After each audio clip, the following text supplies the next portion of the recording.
Hi friends, ఈరోజు topic వచ్చేసి dry fruits ఎలా తింటే మంచిది అండ్ రోజుకి ఎన్ని డ్రై ఫ్రూట్స్ తింటే మంచిది, అతిగా తింటే ఏమవుతుంది అని ఈరోజు మనం డిస్కస్ చేద్దామండి. ముందుగా మనం ఈ డ్రై ఫ్రూట్స్ని ఎలా తినకూడదు, ఎంత మోతాదులో తినొచ్చో చూద్దామండి. చాలామందికి డ్రై ఫ్రూట్స్ నుంచి మంచి ప్రోటీన్స్ లభిస్తాయి కాబట్టి బరువు తగ్గాలనుకునేవారు ఈ డ్రై ఫ్రూట్స్ తింటారండి. అయితే ఈ డ్రై ఫ్రూట్స్లో ప్రోటీన్, ఫైబర్ కంటే ఎక్కువగా కొవ్వు ఉంటుందండి. అందువల్ల మనం పరిమితికి మించి తింటే అది శరీర బరువును తగ్గించకపోగా ఇంకా బరువును పెంచుతుందండి. మరైతే ఈ డ్రై ఫ్రూట్స్ ఎలా తినాలి అంటారా? డ్రై ఫ్రూట్స్ తినడానికి కొన్ని పద్ధతులు కూడా ఉన్నాయండి. మీరు బాదం, పిస్తాలను రోజుకి ఒక 5-6 తీసుకుంటే చాలండి. భోజనానికి మధ్యలో డ్రై ఫ్రూట్స్ తినొచ్చండి. అలాగే మీరు అన్ని డ్రై ఫ్రూట్స్ కలిపి తీసుకుంటే రోజుకి ఒక గుప్పెడు మాత్రమే తీసుకోవాలండి. ఇలా తినటం వల్ల బరువు తగ్గుతారు అండ్ పోషకాలు కూడా అందుతాయండి. బరువు తగ్గాలనుకునేవారు ఉదయాన్నే ఖాళీ కడుపుతో డ్రై ఫ్రూట్స్ తినొచ్చండి. దీనికోసం ఏ డ్రై ఫ్రూట్స్ అయినా సరే ఫస్ట్ నానబెట్టాలండి. నైట్ టైం ఫుల్గా నానబెట్టిన తర్వాత మార్నింగ్ తినాలండి. లైక్ బాదం, పిస్తా, జీడిపప్పు, కిస్మిస్, ఎండు ద్రాక్ష, వాల్నట్స్ ఇలా అన్ని డ్రై ఫ్రూట్స్ని నానబెట్టి తినటం వల్ల వాటిలో ఉండే న్యూట్రిషన్ వాల్యూ డబల్ అవుతాయండి. సో అవి డ్రైగా ఉన్నప్పుడు తినటం అంత మంచిది కాదనమాట. ఈ డ్రైగా ఉన్నప్పుడు డ్రై ఫ్రూట్స్ని తినటం కన్నా వాటిని నానబెట్టుకొని తింటే అందులో ఉన్న విటమిన్స్, ఫైబర్, ఐరన్ అన్నీ కూడా మనకు డ్రైగా ఉన్నప్పుడు కంటే నానబెట్టిన తినడం వల్ల ఆ పోషకాలు డబల్ అవుతాయండి. ఇప్పుడు గర్భవతులు ఎలా తినాలి, ఏ నెల నుంచి తినాలి, ఏవేవి తినచ్చు అనేవి ఇప్పుడు చూద్దామండి. ఈ డ్రై ఫ్రూట్స్లో ఎంతైతే ప్రోటీన్స్, విటమిన్స్, ఐరన్ అవన్నీ ఉన్నాయో అంతే హీట్ కూడా ఉంటుందండి. సో ఈ గర్భవతులు మొదటి 3 months వరకు కూడా ఒక్క బాదం పప్పు మాత్రమే తినాలండి. మిగతావి ఏవి కూడా తినకూడదండి.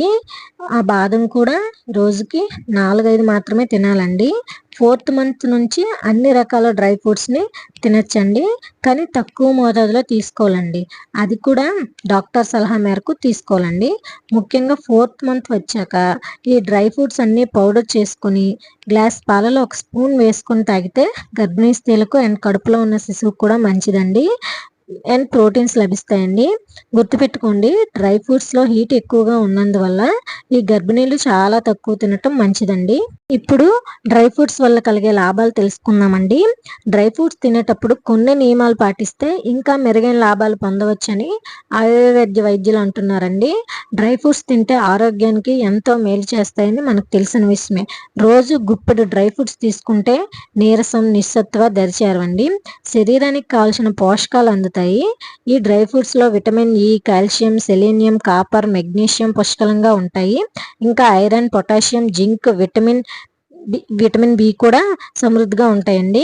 ఈ డ్రై ఫ్రూట్స్లో పోషకాలు పుష్కలంగా ఉన్నందువలన ఇవి ఆరోగ్యానికి మేలు చేసి హెల్దీ ఫ్యాట్, ప్రోటీన్, ఫైబర్ కూడా అందిస్తాయండి. అందువల్ల ఇవి ఇమ్యూనిటీని పెంచడానికి హెల్ప్ చేస్తాయండి.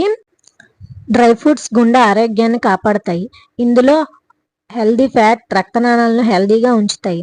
ఇది రక్తంలో చక్కెర స్థాయిలను నియంత్రించి మధుమేహాన్ని తగ్గడంలో కూడా హెల్ప్ చేస్తాయి. అలాగే ఇందులో పీచు పదార్థాలు ఎక్కువగా ఉండడం వలన జీర్ణక్రియ సక్రమంగా జరిగేలా చేసి జీర్ణ సమస్యల్ని తగ్గిస్తుంది. ఇది కొలెస్ట్రాల్ని తగ్గించడంతో పాటు బరువును కూడా తగ్గిస్తుంది. బరువు తగ్గడానికి బాదం చాలా మంచిది. బాదంలో ప్రోటీన్ ఉంటుంది. ఇందులో మోనోసాచురేటెడ్ కొవ్వులు కూడా ఉంటుంది. ఇది శరీర ఆరోగ్యానికి చాలా మంచిది. ఇందులో ఎక్కువగా ఫైబర్ ఉంటుంది. ఇది ఆకలిని తగ్గించడంలో అతిగా తినడాన్ని తగ్గిస్తుంది. బాదం పప్పులనే పిస్తా కూడా తింటే మంచిదండి. ఉప్పు లేని పిస్తా తినడం చాలా మంచిది. ఇంకా బరువు తగ్గాలనుకునేవారు జీడిపప్పు కూడా తినొచ్చండి. వీటిలో proteins, fibre, omega 3 fatty acids ఉండటం వల్ల గుండె ఆరోగ్యానికి మేలు చేస్తుందండి. ఇంకా ఆకలి తగ్గించడంలో సహాయపడుతుందండి. సో చూసారు కదండి, బాదాన్ని ఎవరు తినాలి, ఎంత మోతాదులో తినాలి, ఎలా తినాలి అనేది.